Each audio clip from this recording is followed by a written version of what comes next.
Hey, it's Paul. Here we're going to look at some more pathogens. This is Actinomyces. So it forms these fluffy little clumps of bacteria.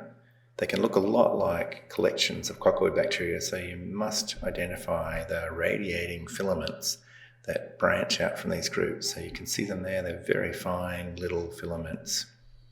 We report these as Actinomyces-like organisms. Next up is coccoid bacteria, and so you'll see a bit of this in all specimens. You can see some of it here clinging to the outside of the squamous cell, and sometimes this can be really marked. So notice how dark that top cell is because it has a lot on it.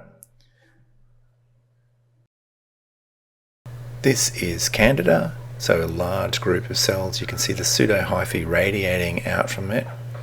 We want to make sure that it is parallel-sided and it is segmented. You can see that as I'm focusing up and down, and it has little branching knobs on the side of it. This also has down there a collection of spores, yeast, but we don't report on those. We need to see the branching segmented hyphae. So there's a lot of things that look like this in cervical smears. That's why it's important to see the branching and the segmentation, make sure it's not a hair or a fibre or something like that. You can see there's quite a lot of it collected here.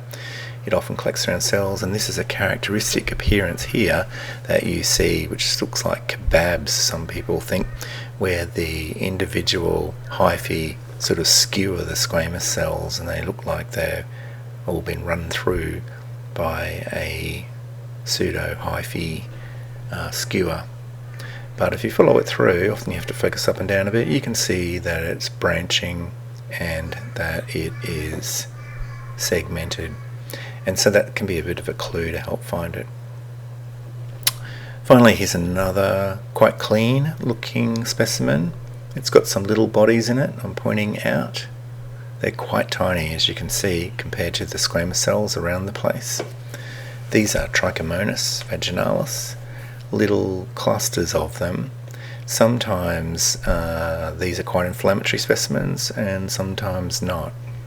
So these are flagellates, but they lose their flagella during processing. You can see they appear as sort of grey to blue oval shaped bodies with a really indistinct little nucleus that is up one end of the cell, so like an eccentric pale nucleus in the cells.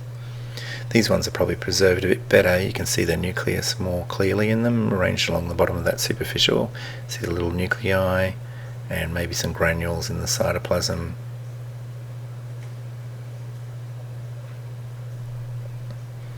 Just low power, hopefully you can see them. Once you see one, you tend to see them everywhere, and they vary a little bit in size, but they're generally quite small. Often it's the inflammatory changes, and I'll talk about them in another clip, like perinuclear haloing and granular debris that really alerts you to these. So notice down the bottom left there's some granular debris, and here we've got some nice trikes with little pale nuclei in them. So this is quite a difficult diagnosis till you get a bit of experience under your belt, but it's quite an important one to make to help control, particularly in settings like this, asymptomatic trach infections. So you see there's quite a few around the place here. So to summarise, Actinomyces-like organisms, we see fluffy balls with radiating filaments. They're usually a response to a foreign body like an IUCD, an intrauterine contraceptive device. Coccoid bacteria are reported fairly variably, I'd have to say, between laboratories, and I like to see quite a lot of it before reporting it.